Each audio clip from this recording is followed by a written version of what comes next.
खबरें जो आपको सीधा जोड़ती है हमसे, जिनका आपकी जिंदगी पर होता है सीधा असर। खबरों की वही तस्वीर, बिना बदले बिना डरे, जज्बा सच का लिए, सच दिखाते हैं हम। सच, निष्पक्ष, निर्भीक खबरों के साथ देखते रहिए fight against criminal news. My मराठीची क्षमा मागून आजची पत्रकार परिषद मातृभाषेच्या ऐवजी सुरुवातीला राष्ट्रभाषेमध्ये आपण करणार आहोत। मैंने ये घोषणा की थी कि कुछ चीजें आप सबके सामने दिवाली के बाद लाऊंगा। थोड़ा लेट हुआ है क्योंकि कागज भी निकल रहे थे, कुछ लोगों के प्रेस कॉन्फ्रेंसेस के दिन पहले ही बुक्ड थे, इसलिए मुझे थोड़ा समय लगा। मैं जो बताने वाला हूं ना तो वो सलीम जावेद की स्टोरी है, ना ही वो किसी इंटरवल के बाद की पिक्चर है। एक बहुत ही सीरियस, बहुत ही गंभीर और एक प्रकार से राष्ट्र की सुरक्षा से जुड़ा हुआ मसला है। पहले मैं दो कैरेक्टर्स के बारे में आपको बताना चाहता हूं। उसमें से एक है सरदार शाह वली खान। सरदार शाह वली खान ये 1993 बॉम्ब ब्लास्ट के गुनहगार हैं। इनको लाइफ इंप्रिजनमेंट हुई है और अभी ये जेल में है। इनकी लाइफ इंप्रिजनमेंट सुप्रीम कोर्ट ने कायम की है। अब जो सरदार शाह वली खान है, इनके ऊपर आरोप क्या था? तो इनके ऊपर आरोप था टाइगर मेमन के नेतृत्व में ये फायर ट्रेनिंग में सहभागी हुए, बॉम्बे स्टॉक एक्सचेंज और मुंबई महानगर पालिका, ये दोनों बिल्डिंग में बॉम्ब कहां रखना, इसकी रेकी ये शाह वली खान ने की थी। टाइगर मेमन के घर बम विस्फोट का जो कारस्थान हुआ उसकी मीटिंग में वे मौजूद थे, पूरे कारस्थान की जानकारी उनको थी। अल हुसैनी बिल्डिंग में टाइगर मेमन के घर गाड़ियों के अंदर जो आरडीएक्स भरा गया, वो आरडीएक्स भरने वाले ये शाह वली खान थे। और इसमें जो प्रत्यक्षदर्शी साक्षीदार है या जिन्होंने इसमें सरकारी गवाह के रूप में काम किया, ऐसे लोगों ने इस बारे में पूरी बयान और पुष्टि करने के बाद कोर्ट ने इनको लाइफ इंप्रिजनमेंट दी और अब ये जेल में है। दूसरा कैरेक्टर है मोहम्मद सलीम इशाक पटेल उर्फ सलीम पटेल। ये जो सलीम पटेल है, आपको याद होगा कि स्वर्गीय आर पाटिल जी का एक समय वो कहीं किसी इफ्तार पार्टी में गए और उसके बाद आप लोगों ने न्यूज चलाई थी कि गुनहगार के साथ उनकी फोटो चली। आर पाटिल जी का उसमें कोई दोष नहीं था, लेकिन जिनके साथ या दाऊद के आदमी के साथ उनकी फोटो चली, वो दाऊद के आदमी के साथ चली हुई फोटो में जो दाऊद का आदमी बताया जाता है वो है ये सलीम पटेल। सलीम पटेल हसीना पार्कर के ड्राइवर भी थे, बॉडीगार्ड भी थे और फ्रंटमैन भी थे। और हसीना पार्कर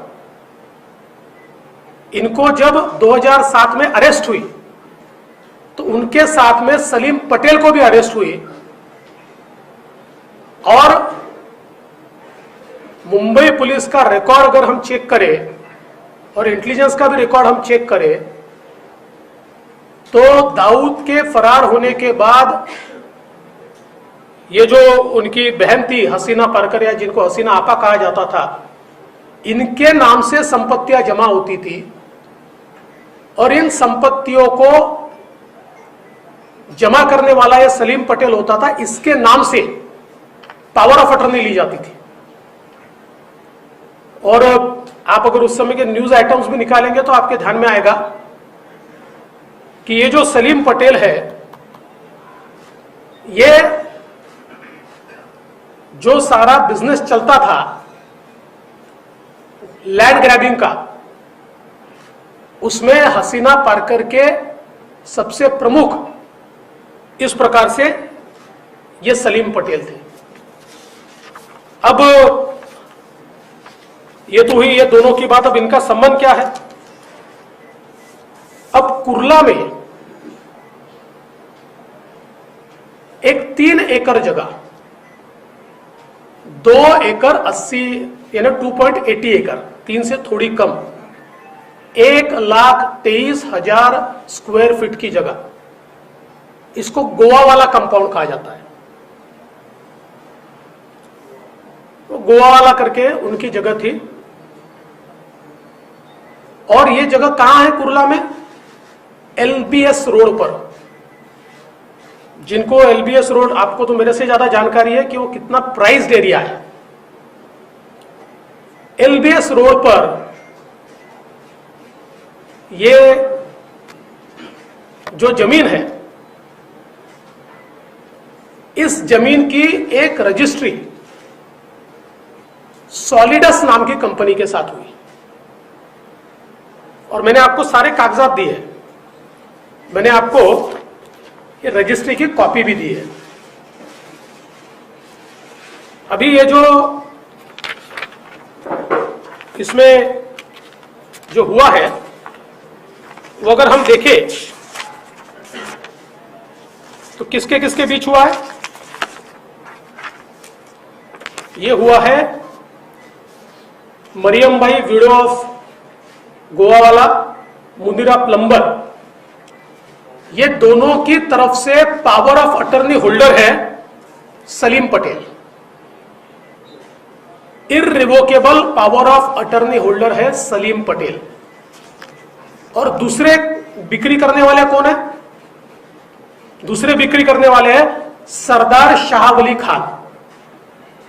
यानी सलीम पटेल और शाह वली खान ने मिलकर इस जमीन की बिक्री की है। बिक्री किसको की है? Solidus investments private limited. ये Solidus investment private limited company है नवाब मलिक जी के परिवार की। इस पर जो आपको मैंने दिया हुआ है, इस पर लेने वाले की साइन है, वो है फराज मलिक इनकी। इस सॉलिडस में 2019 में स्वयं नवाब मलिक भी थे। उन्होंने कुछ समय के लिए वो थे, बाद में फिर मंत्री बनने का उन्होंने इस्तीफा दिया और आज भी उनके परिवार के लोग उसमें हैं। फराज मलिक, इन्होंने ये जमीन खरीदी। अब इसमें सबसे बड़ी बात यह है कि ये जो जमीन इन्होंने खरीदी, उस समय वहां रेट क्या था, वो भी बहुत महत्वपूर्ण है। उस समय वहां पर फोनिक्स मार्केट कुर्ला, आप लोग जानते हैं, एलबीएस रोड पर ही आगे है। उसी साल, उसी समय 2005 में इसकी खरीद हुई है 2053 पर स्क्वायर फीट, यानी 2000 रुपए स्क्वायर फीट से। Ready reckoner rate 8550 square metre है और मार्केट रेट 2053 स्क्वायर फीट के हिसाब से। और ये जो अंडरवर्ल्ड के लोगों से खरीदी गई लैंड कुल 3 एकड़ एलबीएस रोड पर जमीन खरीदी गई 30 लाख रुपए में, 30 लाख, और उसमें से भी पेमेंट हुआ है 20 लाख रुपए का, 20 लाख। अच्छा, पेमेंट किसको हुआ है वो भी आपको मैंने दिया है, इसी रजिस्ट्री में वो दिया हुआ है। अगर आप रजिस्ट्री का पेज नंबर 5 देखेंगे तो नाही, आम्ही तुम्हाला याच्यावर दिलाय ते काय पीडीएफ वर दिले, नसेल मिळाली तर मी येऊन जाईल, पीडीएफ वर दिलाय।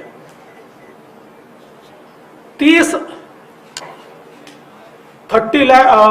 Now this indenture witness that in consideration of sum of 30 lakhs paid on the execution of these presents to the owner as per following particular. Rupees 15 lakh किसको मिले? पार्टी नंबर 1 and 2, लेकिन 1 and 2 को नहीं मिले, उनके power of attorney holder Salim Patel, इनके account में ये 15 लाख रुपए गए, सलीम पटेल के अकाउंट में, उसका अकाउंट नंबर वगैरह सारा दिया हुआ है। और फिर a sum of 10 lakh paid on execution of this too, वो किसको मिले? वो मिले शाह अली खान, वो सरदार खान कहते हैं उनको, सरदार खान को मिले।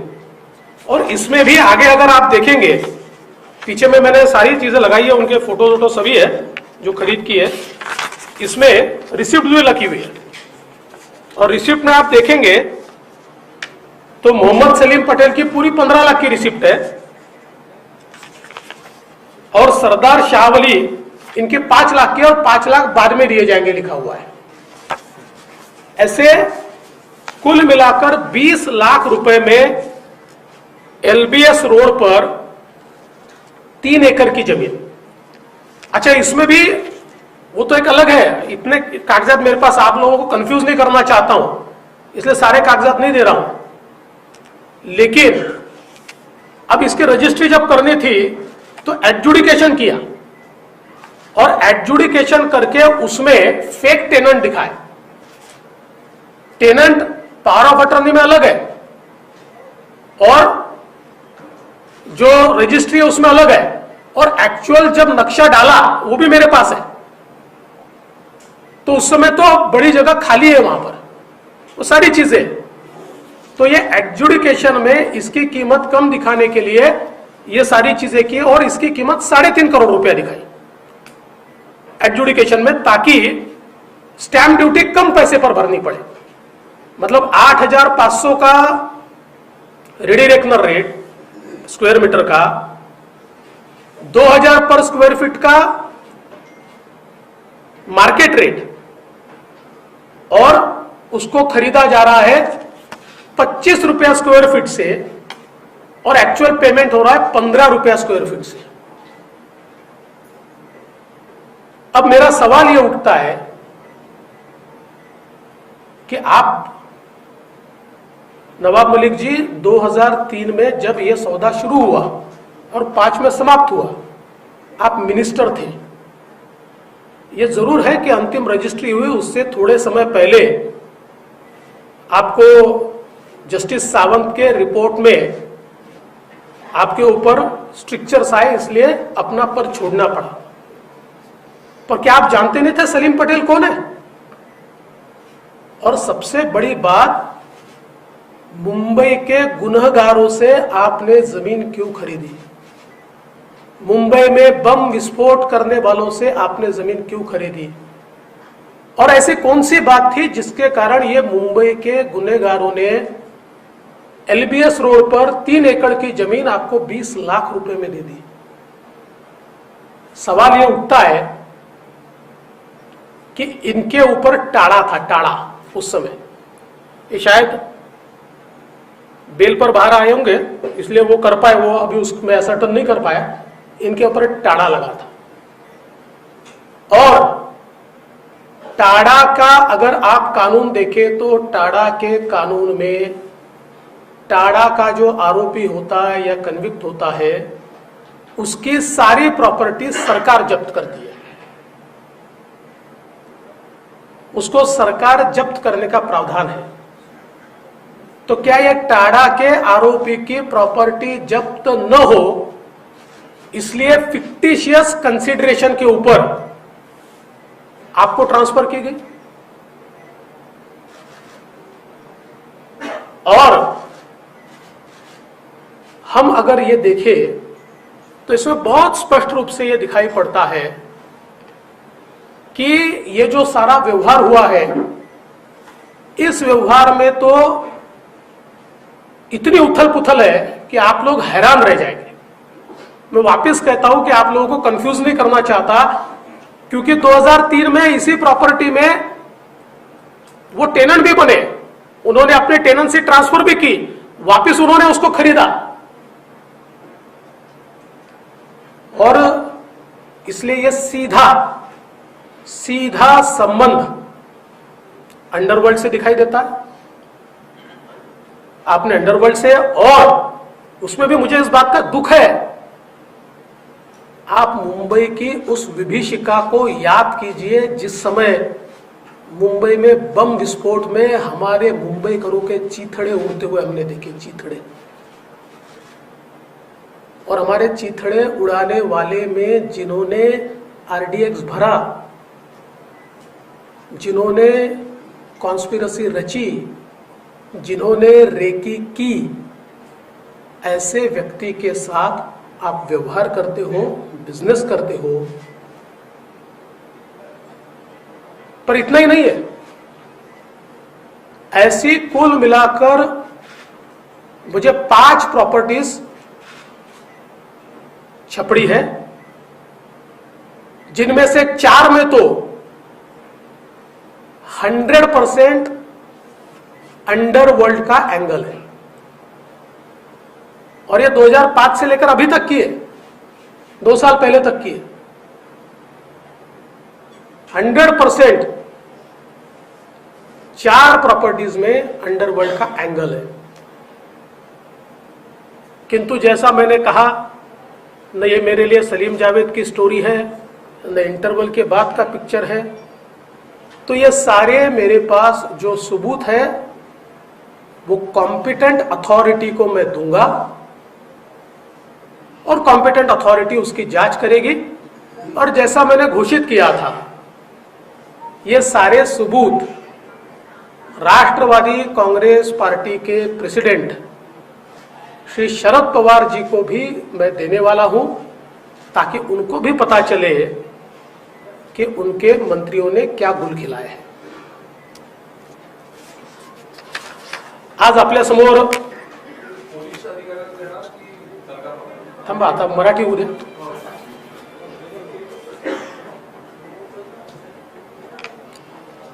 आज आपल्या समोर एक महत्वाचा विषय मी मांडतोय। पहिल्यांदा 2 व्यक्तींची माहिती आपल्याला देतो। पहिले आहेत सरदार शाहवली खान। 1993च्या बॉम्बस्फोटामध्ये कन्व्हिक्ट म्हणून, गुन्हेगार म्हणून शिक्षा होऊन सरदार शाहवली खान हे जेलमध्ये आहेत। त्यांना जन्मठेप झाली आहे। काय आरोप होते यांच्यावर? जे सिद्ध झालेले आरोप आहेत, नुसते आरोप नाही, सिद्ध झालेले आरोप। टायगर मेमनच्या नेतृत्वात फायर आर्म ट्रेनिंग मध्ये सहभागी होते। बॉम्बे स्टॉक एक्सचेंज आणि मुंबई महानगरपालिका बिल्डिंगची रेकी यांनी केली होती की तिथे बॉम्ब नेमका कुठे ठेवायचा, आणि टायगर मेमनच्या ज्या इमारतीमध्ये हे संपूर्ण कारस्थान शिजलं, त्या मीटिंगला ते स्वतः उपस्थित होते, आणि या बॉम्बस्फोटाची पूर्ण माहिती ही त्यांच्याजवळ होती। एवढंच नाही तर टायगर मेमनच्या अल हुसैनी बिल्डिंग मध्ये ज्या ठिकाणी गाड्यांमध्ये आरडीएक्स भरण्यात आलं, त्या ठिकाणी आरडीएक्स भरणारे हे होते, जे माफीचे साक्षीदार आहेत आणि जे प्रत्यक्षदर्शी साक्षीदार आहेत। या दोघांनी या संदर्भातली साक्ष दिल्यानंतर यांना जन्मठेप झाली आहे।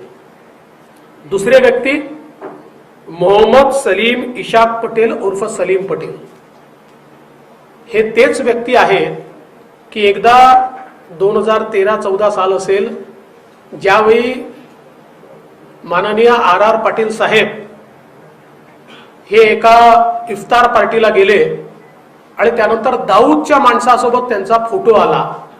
तो दाऊदचा माणूस म्हणजे हे सलीम पटेल. RR पाटलांचा त्यात काही दोष नव्हता, पण हा फोटो आला आणि त्यांना ट्रोल व्हावं लागलं. ते हे सलीम पटेल. सलीम पटेल म्हणजे ज्या हसीना पारकर दाऊद यांच्या भगिनी, ज्यांना हसीना आपा म्हटलं जायचं, या हसीना आपाचा हा ड्रायव्हर, हसीना आपाचा हा बॉडीगार्ड आणि हसीना आपाचा हा फ्रंटमॅन. हसीना आपा दाऊद पळून गेल्यानंतर तो पाकिस्तानातनं जे लँड ग्रॅबिंग इथे चालवायचा, त्याच्या किंगपिन ही हसीना आपा होती. आणि हसीना आपाचा फ्रंटमॅन, ज्याच्या नावाने पॉवर ऑफ अटर्नी तयार व्हायच्या, तो हा सलीम पटेल. एक कुर्ल्यामध्ये LBS रोडवर जवळजवळ 3 एकराची जागा आहे. एका गोवावाल्या फॅमिलीची जागा होती. LBS रोडवर अतिशय महागडी ही जागा होती. सलीम पटेलनी एक त्याची इररिव्होकेबल पॉवर ऑफ अटर्नी घेतली आहे आणि त्याचा काही भाग हा या दुसऱ्या सरदार शाहवली खानकडे आहे. आता सलीम पटेलनी इररिव्होकेबल पॉवर ऑफ अटर्नी घेतली म्हणजे कोणाकरता घेतली आहे सांगण्याची आवश्यकता नाही आहे. या दोघांनी, ही मी आपल्याला या ठिकाणी रजिस्ट्रीची कॉपी दिलेली आहे. या रजिस्ट्रीच्या कॉपीमध्ये स्पष्टपणे LBS रोडवरची ही जागा जवळजवळ 3 एकराची या दोघांनी सॉलिडस नावाच्या एका कंपनीला विकली आहे. आणि सॉलिडस इन्व्हेस्टमेंट्स प्रायव्हेट लिमिटेड यांच्या वतीनं याच्यावर सही केली आहे फराज मलिक यांनी. आजही ही कंपनी नवाब मलिक यांच्या परिवाराची आहे. काही काळ, छोटा काळ, स्वतः नवाब मलिक देखील याच्यामध्ये एक डायरेक्टर राहिलेले आहेत. आणि सगळ्यात महत्वाचं असं आहे की या दोघांनी, म्हणजे हे जे 2 सरदार शाहवली खान आणि मोहम्मद सलीम पटेल, या दोघांनी सॉलिडसला ही जागा विकलेली आहे केवळ 30 लाख रुपयामध्ये. 30 लाख रुपयामध्ये. आणि त्यातलं पेमेंट केलंय 20 लाख रुपयाचं. आणि मगाशी मी सांगायला विसरलो, आजही त्या ठिकाणी फार मोठं शेड हे भाड्याने दिलेलं आहे सॉलिडसनी. आणि माझी माहिती खरी खोटी असेल, मागे पुढे असेल, पण मला जी माहिती आहे 1 कोटी रुपये महिना त्यातनं सॉलिडसला आजही भाडं मिळत आहे. त्यामुळे ही जी सगळी जागा आहे 30 लाख रुपये. आता त्यावेळेस तिथला रेट काय होता आपण जर बघितलं तर त्याच्या मागे, मी मगाशी सांगायचं विसरलो, मराठीत बोलण्याचा फायदा काय, त्याच्या मागे LBS रोडवर नाही, मागे पाईपलाईनच्या कच्च्या रोडवर मलिक कुटुंबाने एक अजून प्रॉपर्टी 2005 मध्ये घेतली होती. ती त्यांनी 415 रुपये स्क्वेअर फुटनी घेतली होती. याच LBS रोडवर फोनिक्स मार्केट सिटी कुर्ला याची जमीन 2005 सालीच विकली गेली आहे आणि त्याच्यावर भरपूर रिझर्वेशन्स आहे. ती 2050 रुपये स्क्वेअर फुटाने विकली गेलेली आहे. आणि सॉलिडसनी या 2 अंडरवर्ल्डच्या लोकांकडनं ही जमीन जी घेतली आहे ती 20 रुपये चौरस फुटाने घेतली आहे. 25 रुपये चौरस फुटाने घेतली आहे. 25 रुपीज पर स्क्वेअर फीट. 25 रुपये चौरस फुटाने ही जमीन त्यांनी घेतली आहे. आता मुंबईमध्ये तर उकिरड्याची जागाही 25 रुपये चौरस फुटाने मिळत नाही आणि पेमेंट 15 रुपये चौरस फुटाने केलाय. आता प्रश्न हा आहे की पहिल्यांदा मुंबईच्या गुन्हेगाराकडनं, मुंबईच्या हत्यारांकडनं ही जमीन विकत घेण्याची काय आवश्यकता होती? Why did you do business with killers of Mumbai? Killers of Mumbai कोण आहे हा शाहवली खान? या ठिकाणी मुंबईमध्ये बॉम्बस्फोट झाले त्यावेळी माणसांची लखतर आपण बघितली आणि ती माणसांची लखतर जी आपण बघितली त्याचं संपूर्ण प्लॅनिंग आणि एक्झिक्युशन करणारा हा शाहवली खान. भारताचा सर्वात मोठा शत्रू म्हणून ज्याला आपण ओळखतो तो दाऊद, त्याची बहीण आणि तिचा फ्रंटमॅन असलेला हा दुसरा सलीम पटेल. काय आवश्यकता होती? आणि त्यात महत्वाचं असं आहे, या दोघांनी तुम्हाला इतकी प्राइस लँड कवडी मोलाच्या भावाने का विकली? का विकली कवडी मोलाच्या भावाने? टाळा कायद्याच्या अंतर्गत त्यावेळी हे आरोपी होते आणि कन्व्हिक्शन जवळ होतं. 7 साली कन्व्हिक्शन झालंय त्याचं आणि ते नंतर सुप्रीम कोर्टाने कन्फर्म केलंय. टाळा कायद्याच्या खाली कन्व्हिक्शन, आरोपी असो की कन्व्हिक्ट असो, यांची सगळी संपत्ती जप्त करण्याचे अधिकार हे सरकारला आहे. आणि मग आपली संपत्ती सरकार जमा होऊ नये म्हणून या ठिकाणी विकली गेली आहे का? ही खरंच 20 लाखाला विकली गेली की या लोकांच्या काळ्या कामांकरता मोठ्या प्रमाणात काळा पैसा दिला गेला? चेकने एवढेच आणि नंतर कॅशने इतर. कारण अंडरवर्ल्डच्या लोकांना चेकच्या पैशाचं काही फार विशेष प्रेम नसतं. त्यांच्या सगळ्या कारवायांकरता त्यांना काळा पैसा लागतो. त्यामुळे कुठेतरी त्यांची प्रॉपर्टी जप्त होऊ नये म्हणून किंवा काळा पैसा देऊन या ठिकाणी ही प्रॉपर्टी विकत घेण्यात आली आहे का, हा माझा सवाल आहे. माझ्याकडे आता 5 प्रॉपर्टीजचे डिटेल आहेत.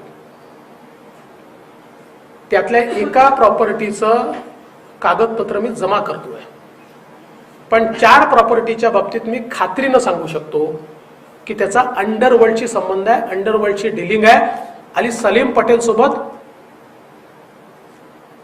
केवळ या प्रॉपर्टीत नाही, याच्या पुढेही डीलिंग आहे. त्यामुळे या ठिकाणी हे जे सगळे कागदपत्र माझ्याकडे आहेत हे ॲप्रोप्रिएट अथॉरिटी, मगाशी तुम्ही प्रश्न विचारला ना, ॲप्रोप्रिएट अथॉरिटी यात कोण आहे हे मी ॲसर्टन करीन. ती पोलीस आहे, ती CBI आहे, ती ED आहे की ती NIA आहे.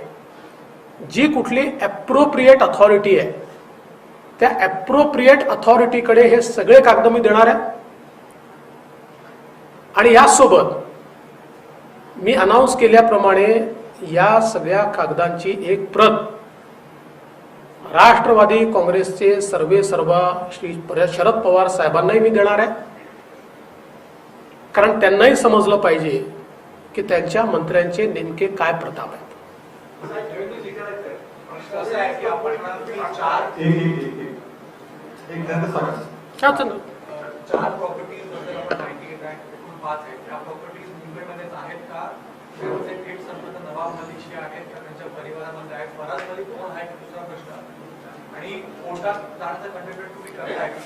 माझ्या माहितीप्रमाणे फराज मलिक हे त्यांचे सुपुत्र आहेत आणि हो, या 4 प्रॉपर्टीजचा त्यांच्या परिवाराशी आणि इमिजिएट परिवाराशी देखील संबंध आहे.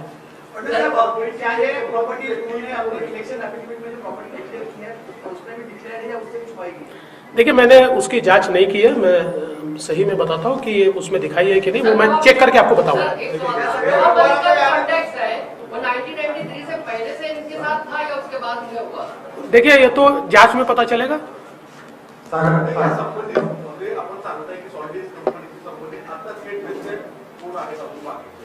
अजूनही नवाब मलिकांच्या परिवारातच ती आहे। असं आहे की जी माझी माहिती आहे ती 2019च्या सुरुवातीला हे जे फराज मलिक होते हे त्यातनं रिटायर झाले आणि नवाब मलिक आले। मग नवाब मलिक रिटायर झाले, त्यांचे एक बंधू आले आणि आजही आपण जर, कारण ते जे एका मोटरसायकल कंपनीला ते भाड्याने दिलं आहे, ते भाड्याने जे दिलेलं आहे त्याचं जे ॲग्रीमेंट आहे ते रजिस्टर केलं आहे, ते आजही फराज मलिकांच्याच नावाने रजिस्टर आहे। त्याच्या आधी डिफरन्स आहे।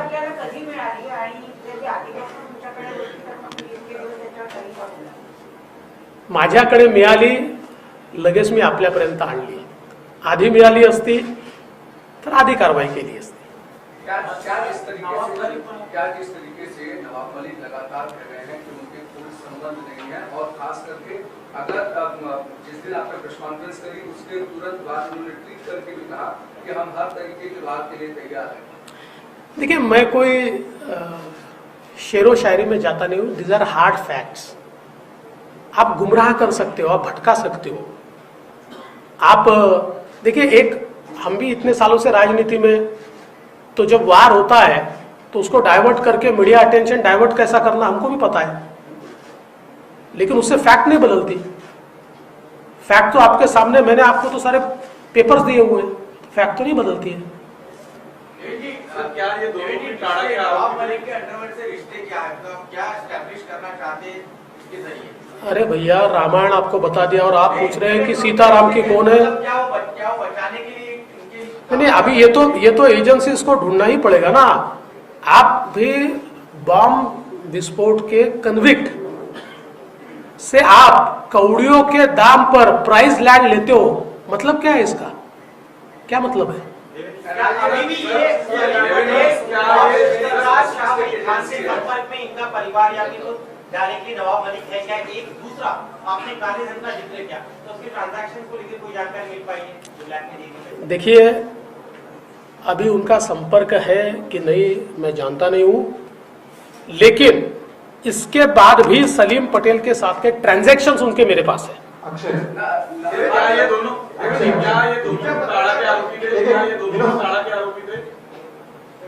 मुंबई बॉम्ब स्फोट के आरोपी ये सरदार शाह अली खान थे, और हसीना पारकर के साथ आरोपी ये जो सलीम पटेल थे। तुमच्या पत्रकार परिषदेच्या काही वेळापूर्वीच राष्ट्रवादीचे सर्वेसर्वा शरद पवार, उपमंत्री दिलीप वळसे पाटील आणि पोलीस अधिकाऱ्यांची बैठक पार पडली।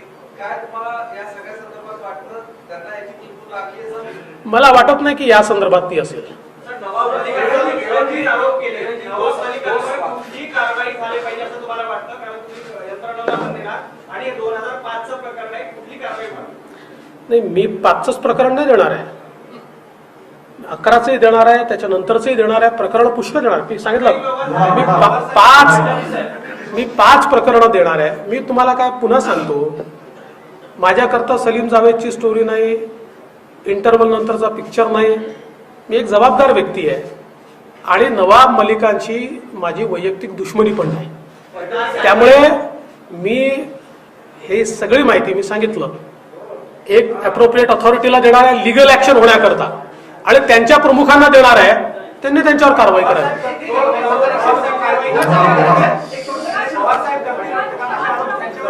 ते आता बघूया।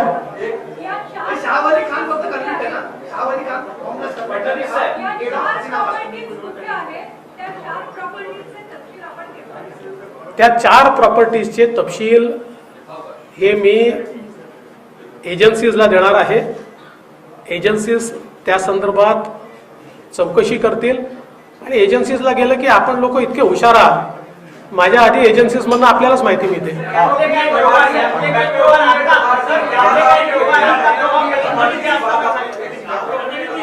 बात आपने कही है, दो चीजें इसमें प्रमुख तौर पर है। एक तो आपने इलीगल पैसे का ट्रांजेक्शन की बात कही है जो ईडी के पास जाता है, और चूंकि इंटरनेशनल लिंक और इस तरीके से एनआईए के पास का दोनों साथ में जांच करने और दोनों जगह साथ में सबूत देने वाले। देखिए, तो एजेंसियों को तय करना पड़ेगा। मैं स्वयं इसमें जो लीगल एक्सपर्ट्स है या जिनको ये सारा कामकाज पता है उनको पूछकर कौन सी एजेंसीज के पास भेजना है तय करूँ। तर यातले काही व्यवहार मंत्री असताना झाले का आता?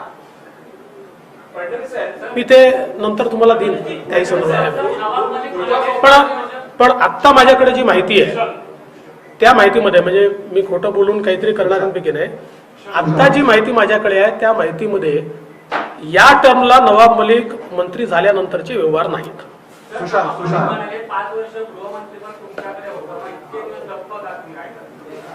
फार सुंदर प्रश्न आपण विचारला, ज्याचं उत्तर मी ऑलरेडी दिलं आहे की माहिती जेव्हा आली 2005 ला हे घडलेलं आहे, त्याच्यानंतर किती गृहमंत्री झाले ते का चूप होते? माझ्याकडे जेव्हा माहिती येईल तेव्हाच मी मांडेन ना। सर्व प्रॉपर्टीची माहिती जाहीर करणार आहात की ते एजन्सीला देणार आहात? मी एजन्सीजला देईल, कारण मी पुन्हा सांगतो की माझ्याकरता पॉलिटिकल स्कोरिंगचा विषय नाही, हा महत्वाचा विषय आहे।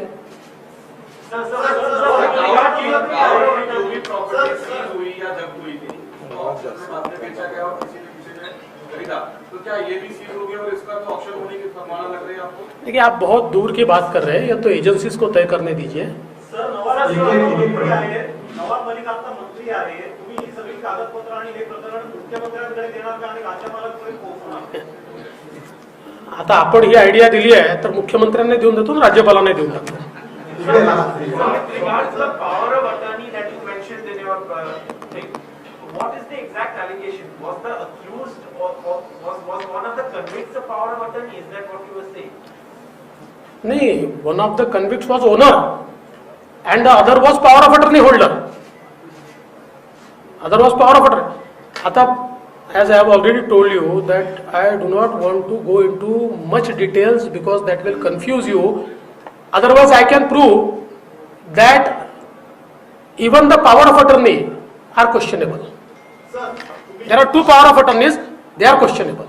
सर, तुम्ही महाविकास आघाडीमधल्या महत्त्वपूर्ण कॅबिनेट मंत्र्यावरती कागद पुराव्यांचा आरोप केलेला आहे। अंडरवर्ल्डशी संबंधित अजून त्यांचे काही तुमच्याकडे पुरावे आहेत का? आणि तुम्ही सेंट्रल एजन्सीला आता डॉक्युमेंट देऊन तुम्ही त्यांच्या पक्षप्रमुखाला देणार आहात, कारवाईची मागणी करणार आहात, मात्र विरोधी पक्ष म्हणून त्या सध्या मंत्रिपदावरती आहेत, त्यांच्यावरती त्यांनी राजीनामा द्यावा अशी काय तुमची मागणी आहे का?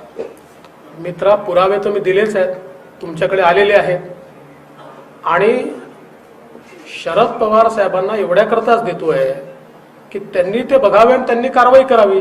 माझ्या मागणीने तर काही होणार नाहीये, त्याच्यामुळे तेवढ्याकरताच मी शरद पवार साहेबांना देतोय की जरा तुम्ही बघा।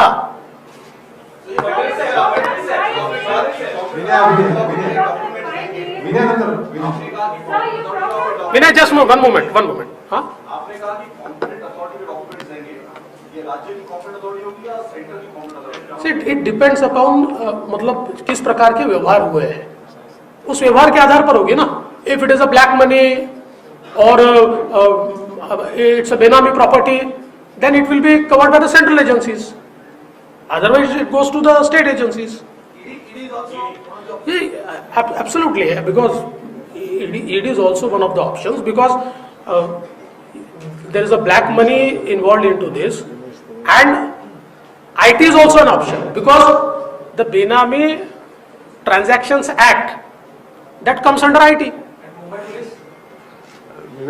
If required, I can give it to them, not a problem. So you talked about total 5 years that you've been speaking of. One is of 2005. Can you give us a time frame of the 5 years, at least 4 of which you say are associated with the underworld?